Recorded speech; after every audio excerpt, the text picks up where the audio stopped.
I was not the best student. I've got ADHD, and I was not interested in school. I was not interested in chemistry and math, all that sort of stuff. I was interested in, having conversations. I was interested in English language, but bored by Shakespeare. But the school got 400 machines delivered. I started putting up posters around the neighborhood that said, computer genius for hire. And, people would call me and threaten me physically to take the posters down and stop putting them up and stuff like that. Tear them down, I put them back up. I'd go around on my rollerblades, pole to pole, putting up posters, sometimes as much as 100 an hour. Why did I support a venture? So dudes like me can be in places that inspire them, in their own space, working from home, doing work that they enjoy without having to sit in an office and and be in that whole paradigm, which a lot of us, we cannot do because we're neurodivergent. I think that the majority of our contractors have some sort of neurodivergence, which is a superpower in this industry. We've done this. We've set this up. And we've changed lots of people's lives. I remember when I went to South Africa last year in Johannesburg, there was one guy who came to the meetup for our contractors, and he said, I was almost homeless. Now I own 2 homes, thanks to you guys. Yeah. That touches my heart. I don't think AI is going to be able to monitor notes, monitor ticket updates, make sure clients are happy at the end of the day. I think it is. It's at a later point, but at the moment... I think it's coming soon, man. You think so? I mean, the number one use for ChatGPT in October 2025.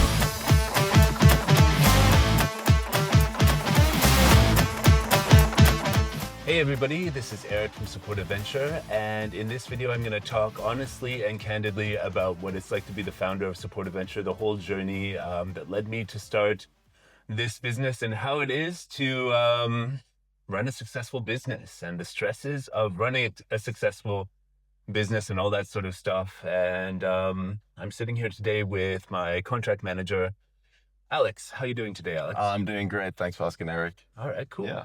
And we are sitting here in Thailand on the island of Koh Phangan.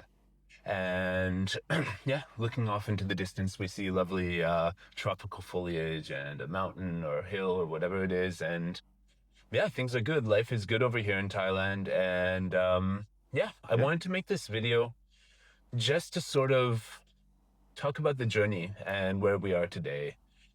So that anybody who's interested in the business can get that readout from me directly in a conversation with Alex. Yeah. Look, so I think it's good to get understanding of how everything got started and where you see it going towards, and what kind of brings you joy the most out of the company. So why don't we start off with that? So how did this all get started? Well, actually, if I may, I'll go back into my teenage years. Okay. Yeah. My 2 passions were always computers and music, and luckily I had a father who supported me in that. And from the age of 11, I got my first computer. I was born in 83, so that must have been 94. And I immediately started taking it apart, putting it together, editing the RAM configuration files so that my games would work. And it was a natural talent that came so easily, and it's something that just started from the age of 11 with really a strong fluency in technology and what it does. And I remember when I was 12 years old, I was in the junior high school, so grade 8, and me and a friend, we designed a chat application on the school network, which was one of those networks where you had to screw in the round network cables, and it was completely crazy. It was just DOS. It was just we had QBasic as the programming language. We managed to learn how to make QBasic write chat, write to a file, add lines to a file, and that became our chat, because every time you pressed a button, or every 1 second it was refreshing the file. So there was a network drive, and we saved that file on there, so we had chat between computers. And the teacher was like, what are you doing? Are you guys hacking our network? And then when I got into high school, basically I was not the best student. I've got ADHD, and I was not interested in school. I was not interested in chemistry and math, all that sort of stuff. more sort of intellectual subjects, I suppose, rather than technical stuff. I was interested in, having conversations. I was interested in English language, but bored by Shakespeare. But the English teachers always found me quite eloquent. But the school got 400 machines delivered, like just 1 year to the next, 400 machines. And my science teacher, while I was a horrible science teacher, he liked me a lot. He was a Russian guy from Uzbekistan. And basically, he saw that I could do what they needed with the computers. And he got me in at the age of 15, the network administrator. So I did things like making like NT domains. Like they didn't have servers when I delivered. We ordered the servers from Dell and got servers and set up the servers, imported the entire student account Excel sheet to create accounts for all the users, set up shared drives, all that sort of stuff without any adult interaction. Okay, there was a guy from the Board of Education who came like once every 2 weeks, and we sat with him and learned a few tricks. But otherwise, we were figuring it out for ourselves. Me and another kid who was assigned. So we're doing a work placement co-op program inside the school. The school is called Northern Secondary School in the north part of the city of Toronto. So the center of the metropolitan area. And I had 400 machines. It was like 2 or 3 out of the 8 credits at school. So like a third of my time at school was spent towards that. Okay. And it was like an incredible learning experience. I don't know how I figured it out. This was before, Wikipedia, before Google, and everything. But we figured it out, and we made a network. It was based on NT 4.0, which was a great operating system. And I did that for about 2 years. And during those 2 years, another friend of mine had been placed on a work placement in a software company in the neighborhood. And the software company made software for executive search firms. And so I was suddenly recommended to all the executive search firms around the city and doing their IT on a part-time basis outside of school. Wow. Yeah. And how did that feel like at the time? Was it quite like a big, did you feel overwhelmed at all? Did you feel like up for the challenge? Was it exciting? I felt like I was me doing me. Okay, fun. Awesome. Like it was just like Eric doing what Eric can do. And, like the whole ADHD in school thing was like very demoralizing. I hated school. I hated those subjects. I hated the attitude of you have to learn this just because. I wanted things I was interested in. I wanted things I was good at, and computers were exactly that. Yeah. Yeah, so I was setting up networks, doing things. And then around the age of 16, after I started doing that, I started putting up posters around the neighborhood that said, computer genius for hire. And then I started doing home computer repair, and the offices that called me from the neighborhood. And, people would call me and threaten me physically to take the posters down and stop putting them up and stuff like that. Tear them down, I put them back up. I'd go around on my rollerblades, pole to pole, putting up posters, sometimes as much as 100 an hour. And it was like this entrepreneurial drive. And my family started to see that this is what Eric was made for. And then when I was 16, that summer, I got a summer job at a company where my father was the general manager, which was an internet radio station where my job was desktop support, research and development of codecs like Real Media and Windows Media, and also in the evening going to webcast concerts. Awesome. I would do the technical stuff, sometimes operate a camera, and I'd be with an audio engineer, and we'd live stream concerts in 1999. Wow. Think about that. So that was computers and music, the passion together in one thing. And basically it was like, okay, this is what I'm doing with my life.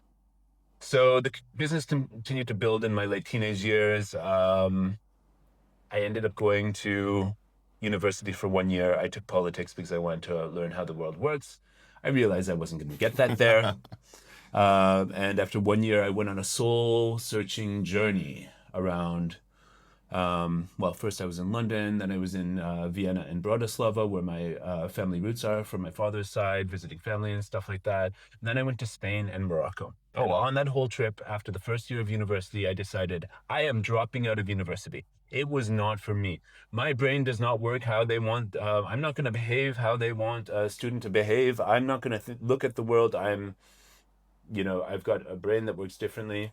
And this was around the time that I had discovered when I was 18 that I had ADHD. I always knew my brain was working differently, but I tried medication and it worked. Yeah. It was like the limitation. Yeah. It was the last year of high school. I tried medication dextroamphetamine. And suddenly I was actually interested in schoolwork and doing it. And, it's been a thing. And also, more recently, I had an ADHD coach tell me that I probably also have co-occurring somewhere on the autism spectrum. And so it's AUDHD. And basically, yeah, Yeah. it was like, oh, okay, yeah, I guess I suspected this, but looking at AUDHD, on one side you have the chaos of ADHD, which is characterized by hyper awareness and reaction to perceived threats and perceived novelty. Okay. And on the other side, you have autism, which is sort of like needing to systemize things into a way that makes life very orderly. So one side order, one side chaos, and the balancing of the two means that a lot of us can be undiagnosed for a long time. Yeah. For a really long time. And it's because like we can mask. It's called masking. And it's like showing up and behaving in a way that's considered normal, in a way that's acceptable, in a way like we can plan our interactions and plan our demeanor and get into habits of being really charismatic, really functional, and all this sort of stuff. But there's always a little bit of energy taken from that, whereas neurotypical people can go through those interactions like fairly unconsciously. We actually put conscious effort in appearing normal and behaving appropriately, because our natural inclination comes off as weird to a lot of neurotypical people. And so this characterized like my whole business. I put myself in a position by the age of 20 years old where I had to work 2 or 3 hours a day.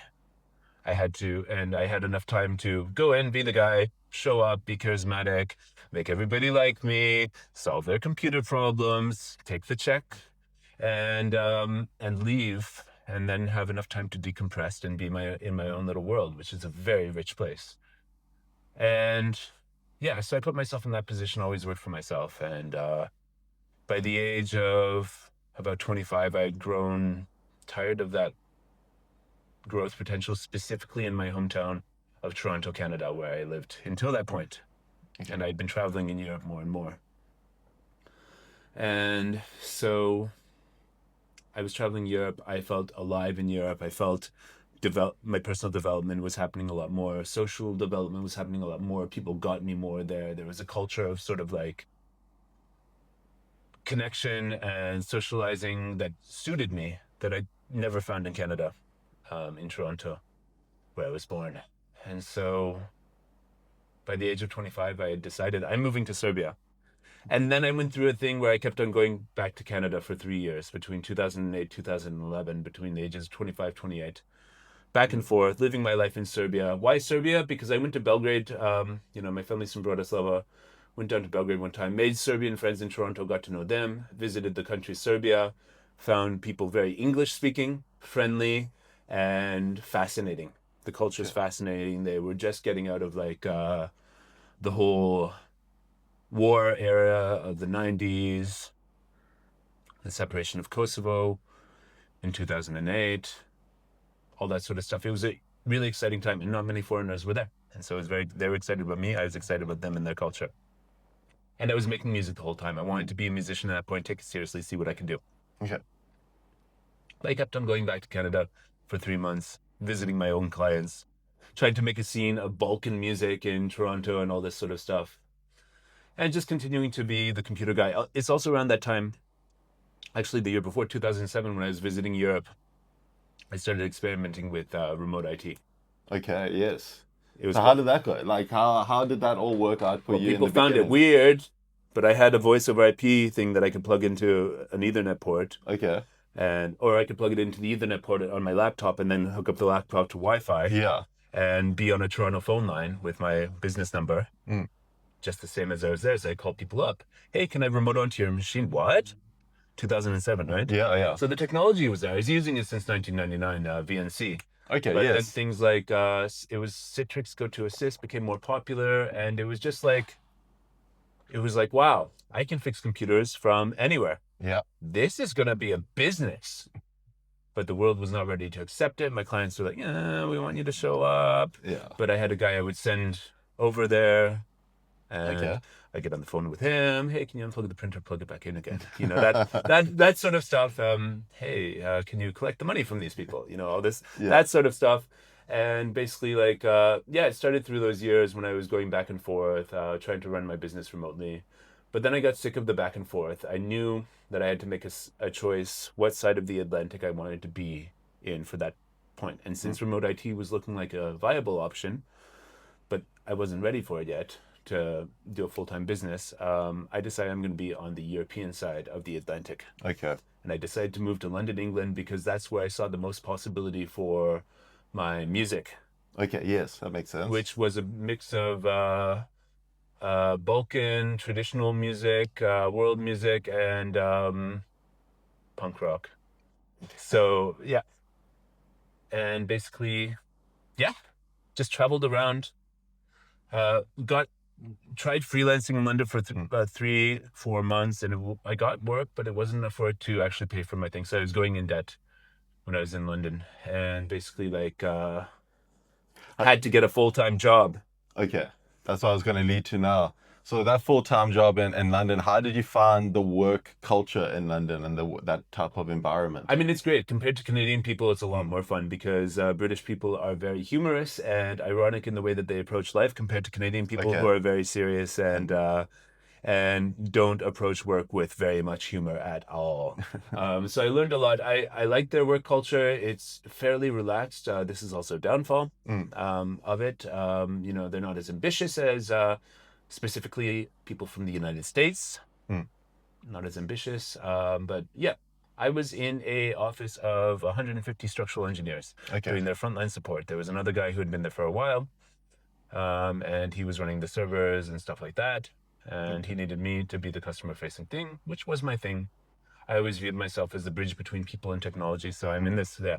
But I quickly realized this open office plan. I was sitting in a desk with, like, in front of the accounting department, behind HR, and it just did not make me happy. No. The chat did not make me happy. So I quickly, like I did when I was working in the high school, receded into the server closet and the storage room. I made that my office. I would sit up front at the start of the day so everyone knew I was there. And then in the afternoon, I would the project while I was there was like 150 machines upgrading from XP to Windows 7, I believe it was at the time. Okay. This was 2012. And basically, I was playing gigs every weekend with the band, going all over the UK. Used all my holiday to do like something crazy, like 17 shows in 19 days around Europe in a van. Oh, wow. With my band of the people I met in London, and it was just a crazy year, and I could not handle it anymore. Okay. Then I convinced the band members from London to quit their jobs with me and move to Belgrade and do music full time, which was also very strange and a struggle. We did 140 shows in the 8.5 months. 8.5 months that I was working that full-time job, and then the let's say 8 or 9 months after that, when we were all living together in Belgrade in an apartment, arguing with each other and me feeling overwhelmed by everything. Again, I tend to put myself in these situations where I feel overwhelmed. Now, this is a neurodivergent trait, like the overwhelm. The knowing how to do everything, being competent when you show up, being able to do it, all this sort of stuff. But then suffering burnout, then suffering overwhelm from too much communication, not enough personal space, too many social expectations, and this, that, the other thing. So in my 20s, it was very easy to bulldoze through the feelings, but they were still there. Now that I'm in my 40s, I find it a little bit more difficult to just push hard all the time. So Yeah. I'm tuning into more what my needs are and all that sort of stuff. So there I was. The band broke up, and it was around summer. Well, the band had its last gig in September, but we really knew which direction it was going. I rented an apartment in Belgrade for myself because we had given up the one that the band was living in, the Savage Palace. And the Savage Palace. Yeah, it was crazy. It was a huge apartment with many bedrooms or something, like 5 of them or whatever. And we were bothering the former president of Montenegro, who was our neighbor downstairs.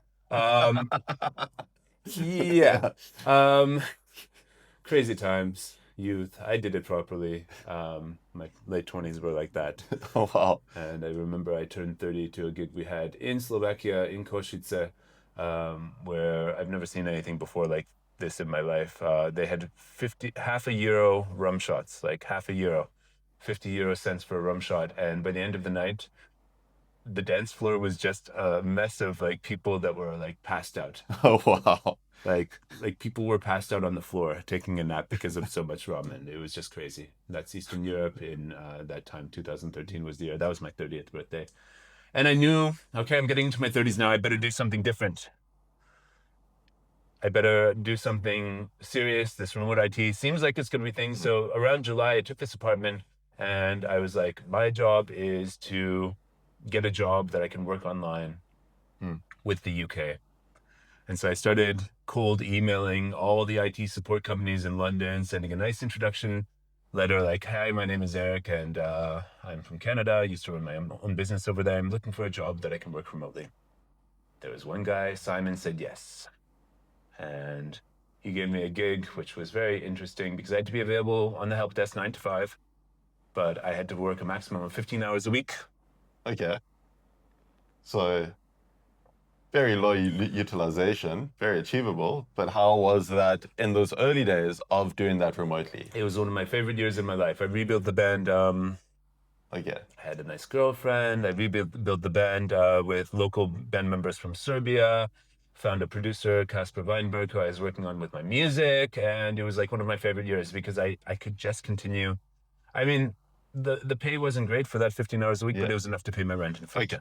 And from all the performance, 140 shows, I was getting royalties from the performance royalties coming in through SOCAN from all the 140 shows around Europe. You know, sometimes those could be quite good if you played in countries like Norway, which I did. And yeah, that money was coming in, helped me stay afloat. And basically, I lived a great year, 15 hours a week. But that MSP was not doing so well. Okay. There was one catastrophic event where they had white labeled a hosted exchange from another company and put some of their clients' email on there, and that hosted exchange server failed, and everybody's email went down, and I had to take dozens of calls a day explaining that. I went over the 15 hours that week, but it was like going down. And then at the end of that year, I saw the writing on the wall for that MSP.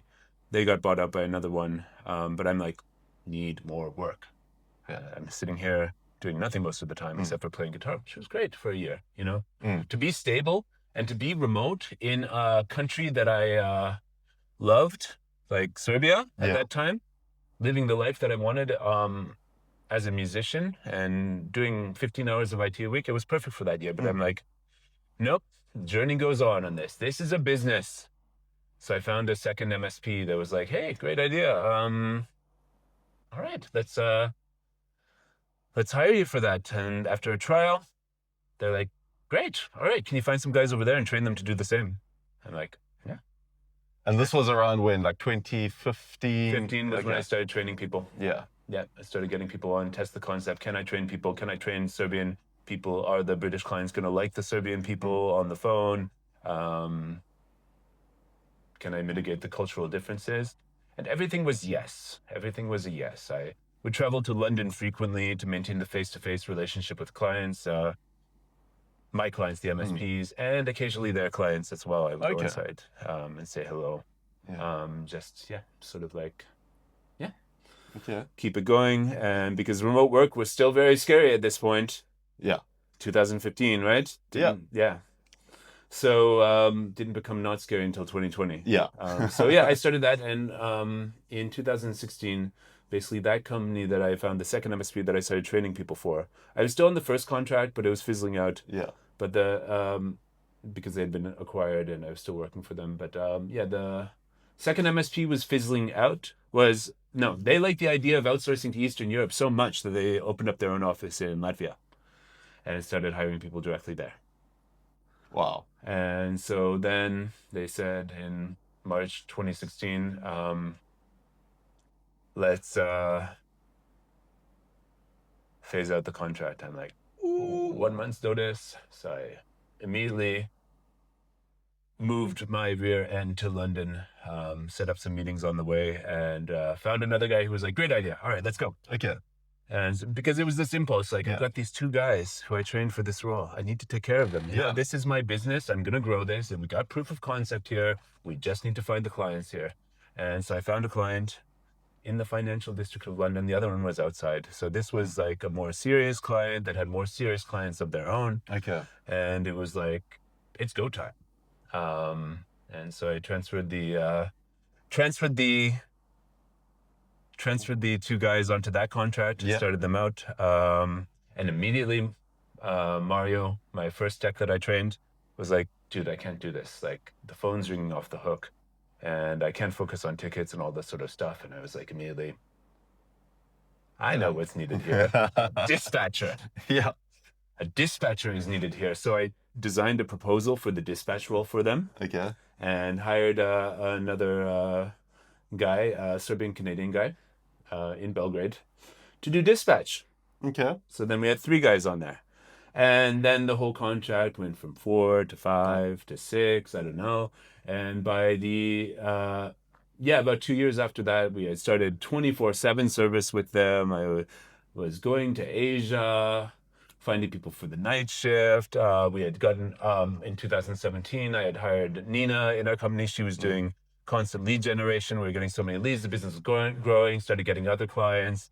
And then came the renegotiation. So the first big boy MSP that I got in the financial district, they bought another company. It was very stressful on my team. I was acting as their de facto service desk manager, training the dispatch and basically handling their whole help desk. Then they added another service desk with very little documentation, and it was really stressful for the team. The guys were asking for raises.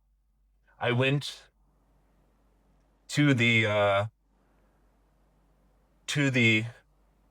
meeting in London asking for raises, and these guys wanted to play hardball.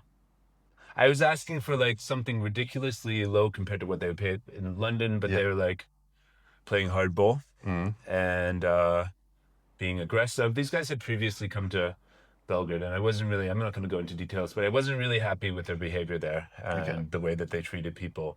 And the red flags started to be, I was excited to have them as a client initially, but the red flags of the aggressiveness of the owners were not pleasant.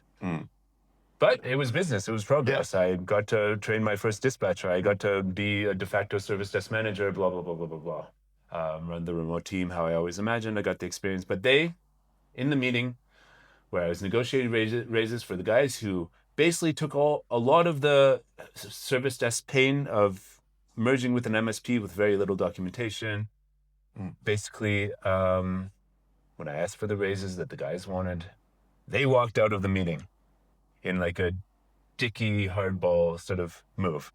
And as they're walking out of the meeting, I was just like, do you guys want to buy out the contract? And they continued walking out. Yeah. And then I was like, ooh. I was with a business coach of, at the time, this was 2018. Okay. And Donovan, who had only been on as a contract manager for about 4 months at that point. Oh, wow. And in the meeting, so the coach was there. She's like, calm down. It's going to be okay. And then the owner of the business called me back later today. So what about this buyout deal? Because I was certain I didn't want to do business with these people anymore. You know, like that hardball thing, the aggressiveness, the level of neglect for stuff like documentation, the level of like, you just deal with it. You know, like when I sort of like, I didn't believe in their leadership, their values and all that sort of stuff. So I'm like, do you guys want to buy out the contract? And then I talked with the guys who are on the contract. Hey, I don't have enough work for you guys right now to put you on other contracts. You want to go with these guys, you can do that. They paid me out a certain high four-figure sum of pounds, which gave me enough runway to keep Nina and Donovan on in the business while we found new clients. Okay. So that was the first crisis of the business. It was incredibly stressful. It was argumentative, like brutal, like testing my values, teaching me a lot about myself as a business person, my values for the business. And it just kind of like made me it hardened me. But it also realized that I needed people who I could be soft with in the business, who I could share an actual, not just a zero-sum game, like let's negotiate this, so get the lowest price possible. I wanted people who wanted a premium service, and knowing that shared values between Support Adventure and their company is what's needed, and a sort of working relationship where we're on their side. We're also on the side of the contractors. We are the middlemen, and as best as we can, we want to be in the middle, listening to both sides and ensuring that the relationship is as stable and as smooth as possible, holding both sides accountable for various things. Yeah. You're providing that open ground for communication and taking what you experienced probably with that client, where you were the buffer, you were the person in the middle there trying to look out for your team, and they didn't have to see how the client was reacting and having that poor behavior. Yeah, I mean, it's like the whole thing was just way too emotional. And as soon as I get emotional in these sorts of business decisions, I know it's time to like get out of the emotion and look at the values. Okay. And the values were, we want partner companies. We want companies that are working with us with understanding of what we do and appreciation of what we do. And we want to pay people well, not nickel and dime people. People might ask, why do they have to pay more for Support Adventure people when they can go and hire somebody in the Philippines for $1,000 a month? Try it. Yeah. Try it. I mean, that's all I have to say is try it. Because we have, first of all, why are you paying us? We've got a team of training and testing people who are actually senior engineers. Yeah. Who are taking, hundreds, if not 1,000 applicants a week and filtering them down to the best. And they know what they're talking about. They've done the job that we're hiring for. Senior engineers that we, with US MSP experience, working in our training and testing program. This is unique. This is special. We put a lot into this. We have set up a system that can take people from all around the world and assess their communication abilities in business English. It can assess their technical abilities, their business reasoning, for client care and all that sort of stuff. We've set this up and it's a premium service. Yeah.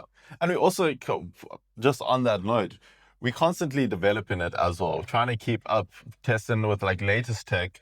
We understand how AI is coming in, and we need to try to work around that and try to test the techs where they can't use AI to bypass our tests and get through.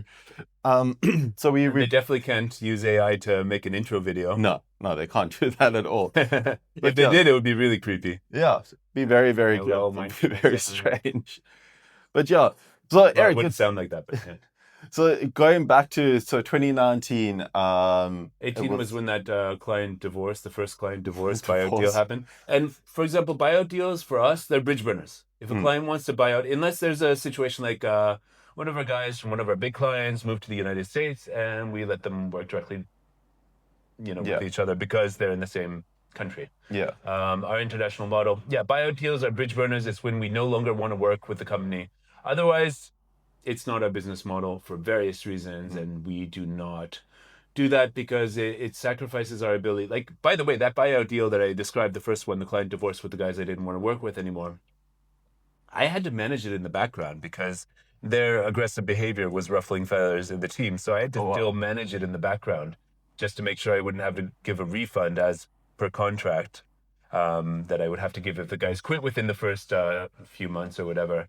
And I had to, do what I could to counsel the people in the background about what they inherited with the buyout deal. So, yeah, so we don't do that typically unless we're burning the bridge with the client. And yeah, so you pay for Support Adventure. You keep on paying us. We keep on being there, finding the best people around the world, which you have access to, and keeping your contractors happy, well paid, and their health and wellness is something that we take very seriously at Support Adventure, to have honest and frank conversations about how their lifestyle fits into work, honest and frank conversations about how they like the environment that we've placed them in with the client and the MSP that they're placed in. And we do a lot of work in the background that our clients never see, right? Yeah, no, quite a bit. And we've also, I've been at Support Adventure now for just over 3 years, and I've seen a lot of situations where, and this is based on Support Adventure's teaching,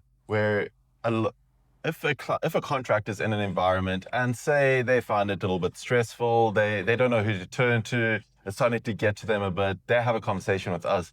we have a very frank conversation with the client where we just approach them, we discuss it, we remedy the situation, and we've seen really good turnarounds where 3 months later we check back in with their contract and they're like, no, it's a completely That's the new environment. Yeah, consulting layer, because like, if an employee, wants to bitch about certain things to you, you take it with a grain of salt, because like that, the dynamic is that, yeah, you hired them to do a job. If they're not happy, whatever. mm, But when a company like us, who sees, hundreds of these deals, yeah, comes to you and says, based on our experience looking at MSPs like yours and MSPs that are where you aspire to grow to and all this sort of stuff, we don't think that this practice is working to manage this person, or we don't think that they're supported in their role enough, or we don't think that we can see that you have some problems with your internal management structure. mhm, Let's talk about it. Let's talk about it, because the last thing we want is people to be stuck yes, in toxic environments. There can be a little bit of that sometimes, but it happens a lot. People are people, and even in supportive venture, we have very people-y people who, are unique in their ability to create strange sort of conflicts between people. So we are experts in, from a systems-based approach and feeling level as well, listening to mm, everybody and providing solutions that make everybody feel better, make everybody feel more respected, heard, and seen, and mm, stuff like that. And sometimes we can't do that. Sometimes it's just pure like toxic, yeah. and terminations have to happen. But we always try to salvage the deal first. Yeah, we always try to see what can be put in place. We try to see things from both sides of the the spectrum and see, okay, maybe the contractor's getting irate because the client has been very aggressive towards them. Then we chat to the client, and it turns out the contractor's not pulling their weight, and they've had multiple warnings. So we sometimes it is a mixed bag of what can be causing the issues, but if it is in fact a very toxic environment, um, we'll do our best to try to find the contractor something else, put And them we into a do our better best to get the right clients in the Yes, first place as well. You do that's the cultural yes. compatibility culture. I designed it. Nick took it on. And now he's passed it to you. What's Yeah. that all about? Look, it's from the get-go, we try to set the contract up for success as much as possible. So we developed the cultural compatibility call where we go through the basic fundamentals at an MSP, it's the foundation, sorry, at the MSP, go through their triage process, go through their ticket monitoring, ticket note-taking process, the escalation process, any pain points that they're experiencing, and just try to get an overall idea of the internal culture. We want to find out if this is a place that this is something I always look for. Is this a place that I would want to work at? Is this a company that comes across as a very supportive, very friendly place where you could see if you place a contractor, they're going to grow, they're going to be happy. And yeah, at the end of the day, we just want to make sure that the right foundations are in place, that this contractor can be placed here, grow, succeed, and thrive, and want to stay on there for multiple years. We aim for really long-standing contracts. We don't want contracts to last 6 We want months, to a year. years, totally. Years. And that involves looking at the way tickets are handled, Yeah. assigned, escalated, all that sort of stuff, but also like the The vibe. vibe. The vibe's it's a big part of it. I mean, I've chatted to many clients, and some clients, we've got our list of best practices that we look at, and some clients don't meet those best practices. Well, not all of them, but like some of them, they completely miss out on.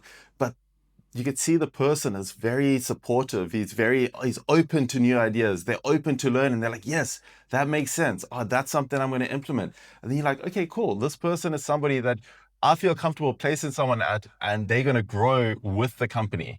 The company and them are going to grow together. And it's a really great feeling when you onboard a client like that. You give them a great technician, and you check in a year's time, and they're both thriving. They're both in a great environment. They're like, this is the best. This is the best hire I've ever had. And that technician's like, this is the best job I've ever had.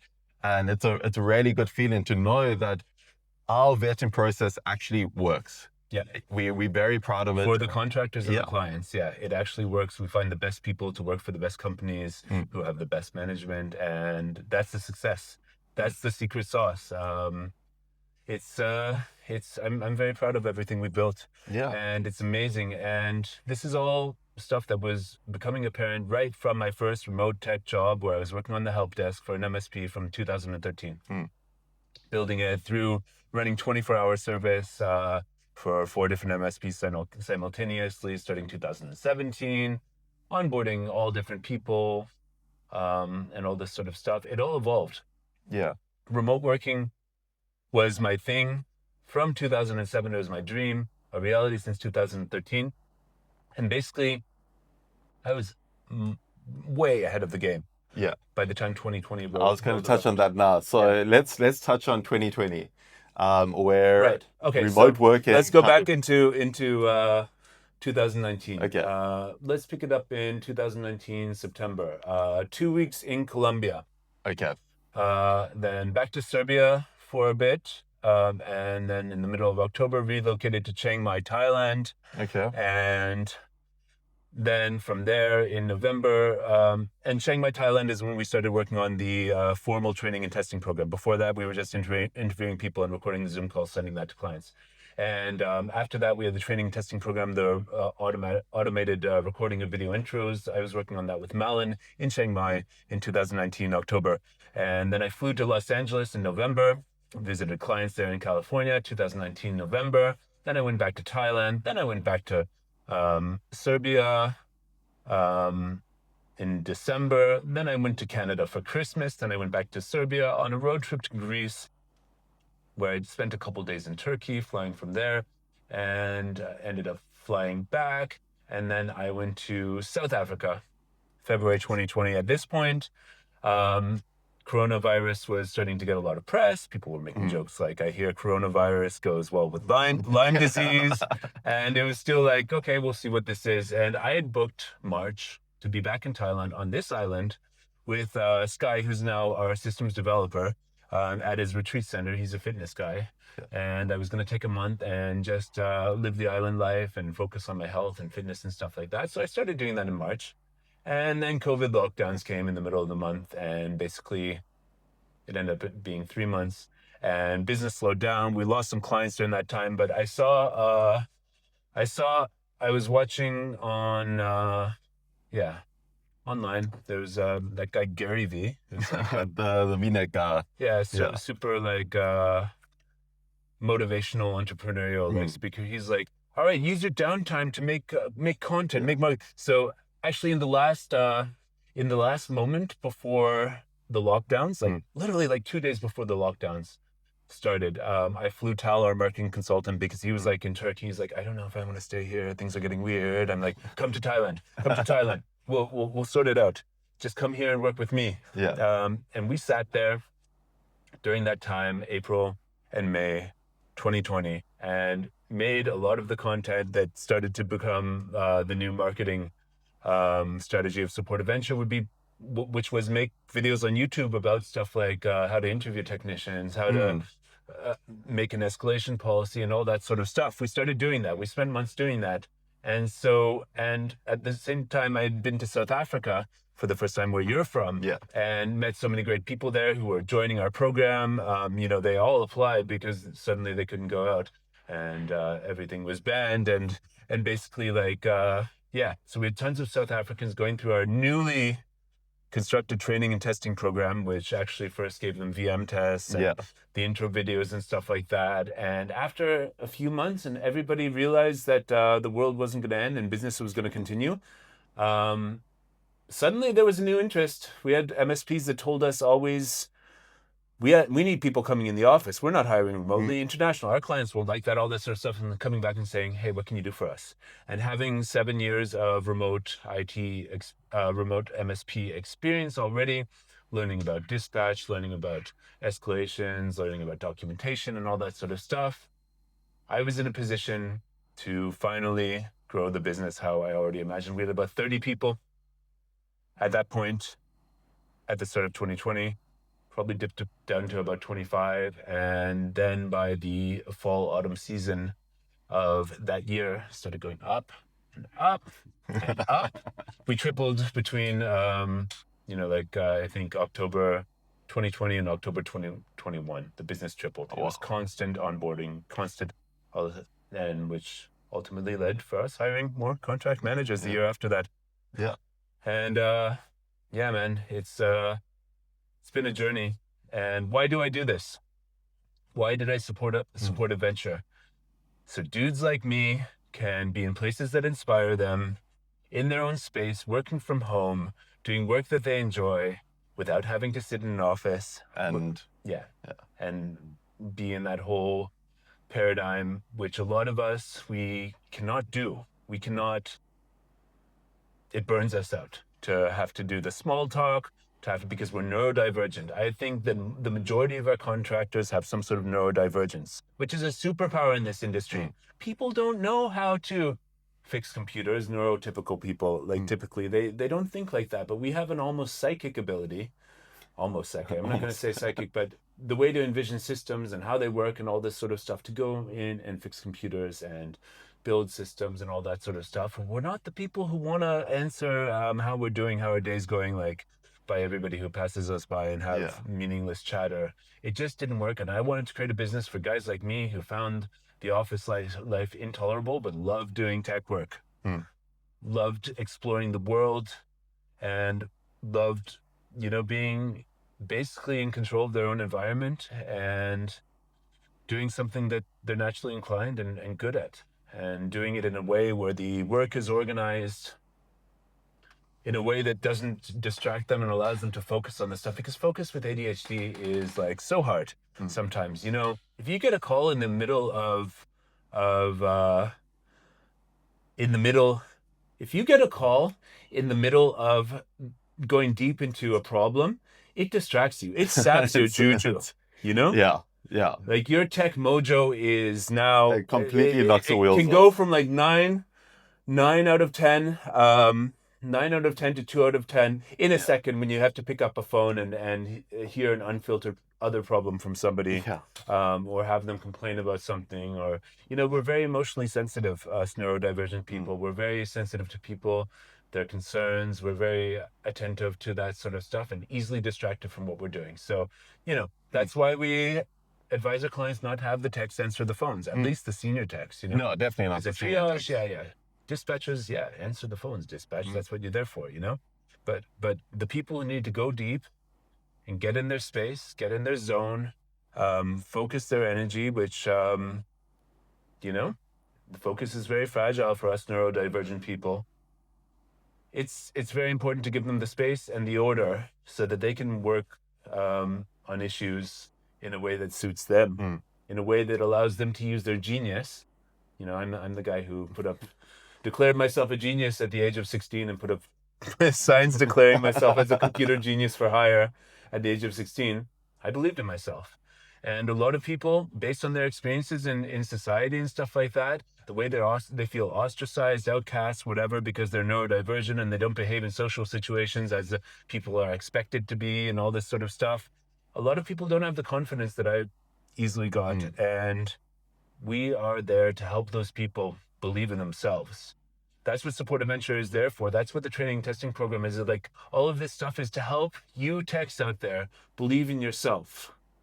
Believe in yourself so that you can, given the right environment, given the right support, given the right, training, given the right opportunity to let your personality shine, we can find an MSP owner somewhere in the world who believes in you as well. And we'll give you an opportunity through us. We'll be there to coach you through the whole thing. We'll be there to coach you to be your best remote worker. And, so that you can be in the space that makes you most comfortable, surrounded by the things, people, and places that make you feel excited about your life, that it's manageable, not overwhelming. We are here for you guys. Yeah. 100%. I mean, everybody will, if you're in the correct environment, you will thrive. That's ultimately what it's designed for. And if you thrive the client's going to thrive because you enjoy in your work. You want to come to work. Have you ever done a subject? I always refer back in high school. So I did not enjoy business. Couldn't. It was so boring towards me, and I had no interest at all. And I didn't do well in it because I wasn't interested in it. But I really enjoyed maths. And I did well in it because I was interested in it. I wanted to try to solve the problem. I really like, it was like fun to me. And it's the same thing with work. If you're interested in your job, if you enjoy your job, you're going to do well in it. You're going to take on that extra ticket. You're going to do more work. You're going to try and see, okay, well, I've escalated this issue before. Let me check that ticket again. Let me see how that the escalation tech resolved it, and dive a bit deeper. And that's what we try to do. We try supportive environments. Yeah. Yeah, we try to make it supportive. Yeah. So I mean, yeah, it's like we require a lot of support for our genius to hit its maximum impact Mm. as techs, as people, and a lot of the MSP owners are also neurodivergent. Mm. You know, the ones that are more businessy and corporate are the ones that we don't get on with as well. But usually the ones that we do want to work with, there's a dude. He started a business because he was good at fixing computers like we are. Yeah.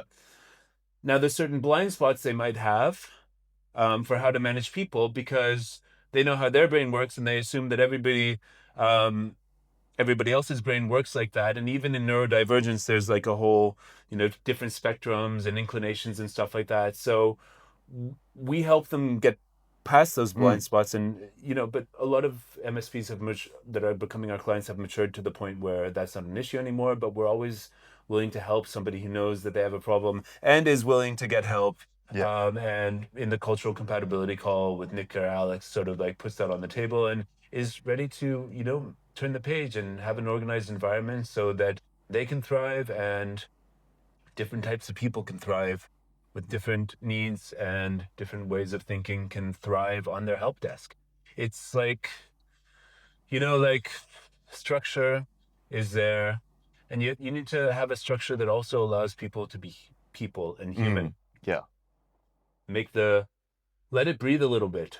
Don't make them log 8 hours of an 8-hour day on ConnectWise doing minute by minute tracking. Like, that's ridiculous. Yeah. But 7 hours when they get to round up 15 minutes when they work on a ticket.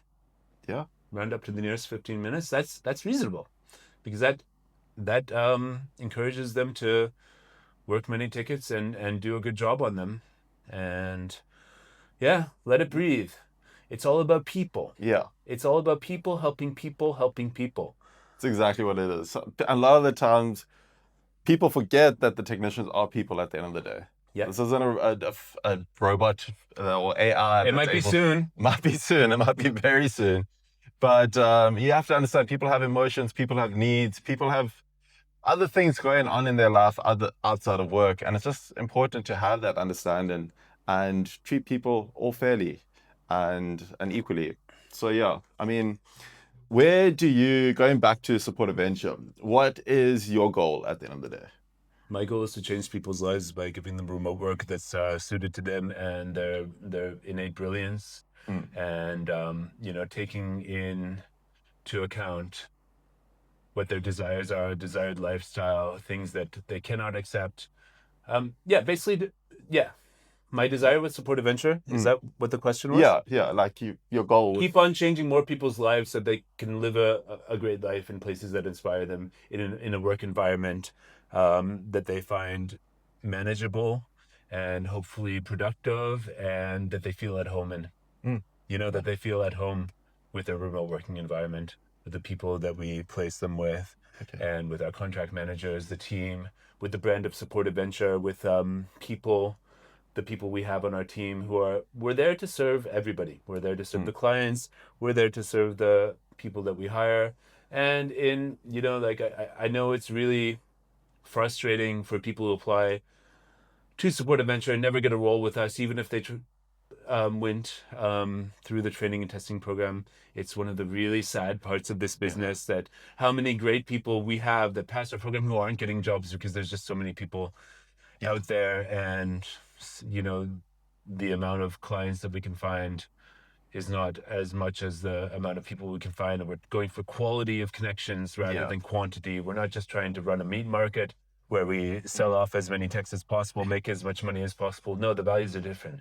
We're providing premium clients with premium values, access to the best of tech talent we can find in the entire world, which they select through videos, VM tests, and interviews that they can have with them, onboarded with care. And we're in it for the long haul to make sure that the contracts are successful and continue to be successful for as long as they can be. Yeah. And I just want to keep on doing that, the premium thing. Yeah, I don't want to cut corners. Yeah, as I said, you want cheap, go for cheap. Yeah. We cost more. And we pay more to our contractors Much more. in a lot of cases, and then they would make locally in their local economy. I mean, like, compared to the real world, I mean, yeah, we recently had that case of one guy quitting his position with us for a position which was in office in his local area, which paid a little bit more money. Yeah. And after how long? 3 months. Oh, 3 months. Yeah, he came crawling back because he missed his old life. Maybe he realized he didn't want to be in an office. I don't know the details of the situation, but we set this up for success. We are the techs. We are the people. I am the former IT business owner. I know how to do that. I've been the MSP help desk technician, front line, second line, whatever. And I maxed out at like second line tech. Yeah. But I never wanted to be the guy in the server closet. But we are the people who can best understand what makes these types of deals success. And it's stability, it's cultural compatibility, it's accountability, it's clear communication. These are some of our core values. Internationalism, embracing, international things like bridging cultures and stuff like that. And that's the pride that we put in our work. That's what we do, and I'm sitting here in Thailand today saying it's been a long journey. The journey never ends. There's still a lot that scares me about the business. We can go into that. And it's like, we've done this. We've set this up. And we've changed lots of people's lives. I remember when I went to South Africa last year in Johannesburg, there was one guy who came to the meetup for our contractors, and he said, like, I was almost homeless. Now I own 2 homes, thanks to you guys. Yeah. That touches my heart. Yeah. I mean, it's something special. And that's not the only one. I've chatted to many contractors who have said the same thing. Yeah. And they say that they almost left tech. They got over the industry. They got over the environments that they were in, how stressful it was. And they came to support a venture. They applied, not really thinking of anything. They made it through our training and testing program. They got an offer, and now they're thriving. Now they can't imagine what their life would have been like without our assistance there. So it's very positive. I love hearing those stories as well from the contractors that I manage. And yeah, we try to do that as much as possible. So yeah, going into that, if you would like to, what scares you about the business? So the existential threats I see to the business are like, just that at some point there's going to be some big security related thing that's catastrophic for clients and stuff like that. That gives me some anxiety, the security part, because we coach our clients on security and stuff like that. And ultimately they're liable because it's their systems that they're maintaining, their MFAs, their checks and balances, their data security, password policy, documentation, all that sort of stuff that they set up. And we don't log. Our support and venture management team does not log into client systems. No. So they're hiring people through us and trusting those people and do that. So the security thing is one thing that worries me, but we're proactive in addressing that. Around the world, there's always a trend of complications with bank accounts, compliance requests. Sometimes you get emails like, if you don't comply with this compliance request by this date, we will have to suspend your account. And it's always a bit stressful because a lot of the time the banks don't let you know when the information you send in is accepted. They only let you know when they require more information. So then you have to call in and say, everything okay with my account? I submitted this thing a few weeks ago. And I'm a nervous person who thinks about this a lot. Okay. But, we do our best to set up multiple bank accounts in multiple countries. We have multiple business entities, all this sort of stuff.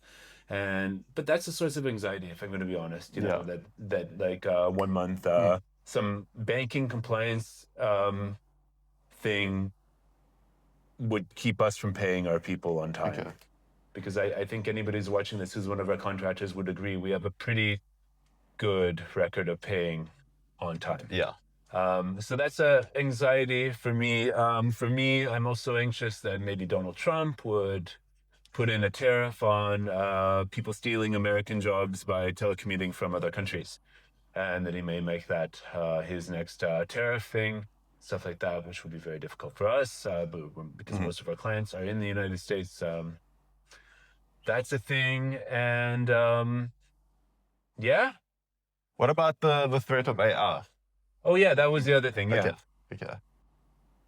Yeah. Also the threat of AI, but that's the one that is completely beyond my control. You know, like I cannot do anything about that, so I just kind of say that's the one where I'm just like, let's wait and see. Okay. Yeah. You know, if AI, it's a slow creeper. You It know, is a slow creeper. it will wipe out certain aspects of our business. Like the first one is going to be like dispatch. Dispatchers are going to take a Dispatch. brunt. Yeah. But I think since we're a premium company with premium level clients, we will. But also They will saying continue to want the human touch. 100%, that is a part of it. But I mean, we've gone into it. We've made a lot of videos about this. The dispatch role is a lot more than just triaging tickets. I don't think AI is going to be able to monitor notes, monitor ticket updates, make sure clients are happy at the end of the day. I think it is. It's at a later point, but at the moment, I think it's coming soon, man. Do you think so? I mean, like the number one use for ChatGPT in October 2025 is people getting emotional support. Really? Yes, from talking about their problems with ChatGPT, and I've done it, and it gives really good advice, better than most therapists. Really? I've never done that. I don't even know that. Talk about your emotional problems with ChatGPT. Talk about your logistical problems. It synthesizes it in a way that's so unusual. You know, in 5 seconds, it can present a plan that would take a human being, 1 hour of research to put together, and still then you would be subject to the limitations of the focus of that human being and the ability and their memory and stuff like that. It's surpassing humanity in a really big way. It's going to give better customer service than customer service agents really soon. And it's probably going to wipe out our business. So I don't know what's going to happen. I don't know what's going to happen with Support Adventure. I hope it's not some stupid, like the banking thing for Support Adventure is also compounded by the fact that I'm a gringo. A guy from Canada living in Thailand. That's tricky.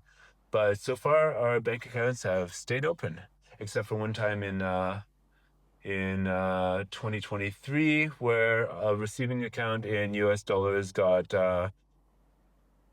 disabled by Wise because at the time I was a resident of Serbia, and they no longer could offer USD bank details to residents of Serbia. No, I wasn't a resident of Serbia, but they had me on record of one, and I said, actually, now I'm a resident of Thailand, so I flew back here, got a bank statement, and sent that in, and they reactivated the account. But for that month, I could not transfer our credit card earnings from Stripe to the Wise account where we send money to all of our contractors. But luckily, we always keep a 1 month buffer in the account so that we have our clients paid in advance, and there's extra money there, so we were able to pay everybody that month. But that was scary.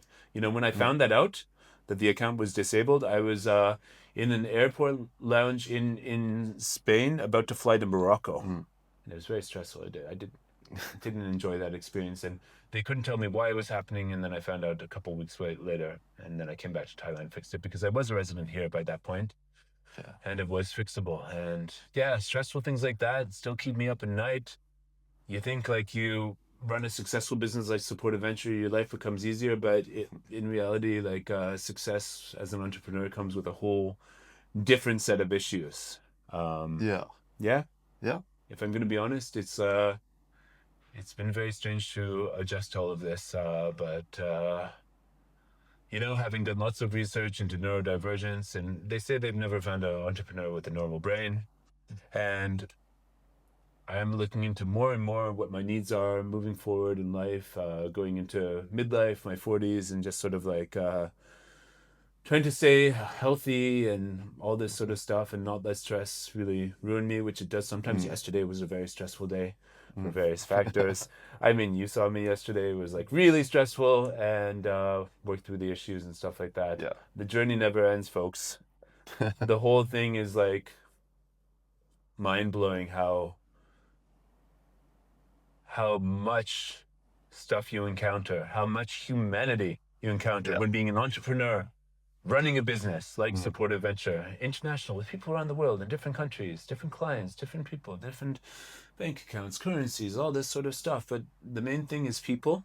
And I feel that we are a people-oriented organization. And the idea is to, like I said right from the beginning, as Computer Genius for Hire, I was always the person who bridged technology and people. And Supportive Venture has now evolved into a system based on my experience and values from that early teenage years era. A system that helps people give great results helping people with technology. Yeah. Yeah. And that's basically what you're achieving. Yeah. Yeah. And thank you for being on my team and helping with Yeah, this. And it's such a pleasure. It's been a great journey. Honestly, it's been the best 3 years of my professional career. awesome. Glad Glad to hear it. And that's not because you're sitting here next to me.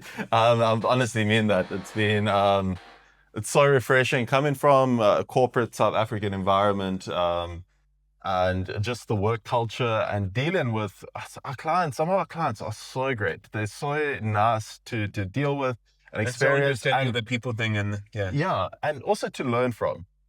It's a two-way street. We try to provide our clients with consultation. They sometimes say, "Oh, that's a great way to do it. We do it like this." And you're like, "Wow, I haven't thought of it like that." That's also a very interesting approach. And yeah, it's really nice to be in that environment. Speak to these people. Like I said earlier, getting the success stories. It's very heartwarming to see how our contractors are thriving.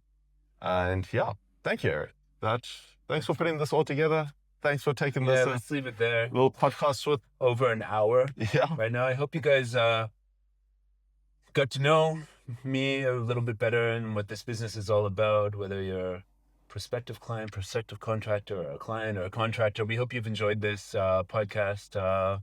And let us know if you have any other questions. Write in the comments below, like, what are your questions? If you want us to make another one like this, what are the questions that you'd like to see answered in this? And what did you most enjoy about hearing about the journey of building Supportive Venture? And how has Supportive Venture changed your life? So give us some feedback in the comments below. And we're very grateful for everybody who's been involved with this business. We're sorry for all the potential clients and potential contractors who never become a part of our business due to whatever it is. I mean, we just know we need to continue making the best connections and the best contracts for stability and, long-term success for everybody. And it means that a lot of people are left on the wayside, and we're sorry about that. And I want to see this thing continue to grow. Yeah. And magic continue to happen for people in their lives, changing those lives. Whether you're an MSP owner who's stressed out by the chaos in your MSP, whether you're a contractor who's not happy with the local job options in the place that they truly want to live, if you've had bad experiences with remote work and culture before, we want to fix that. And we're here, and we put out lots of information. Even if you don't end up doing business with us directly, we put out a content that you can learn from. So thanks a lot. And this will be the end of this long video, more than 1 hour. And thanks a lot, Alex, for being with me for this journey. Yep. Thanks, Remember, Eric. the journey never ends. Catch you later. Cheers, guys.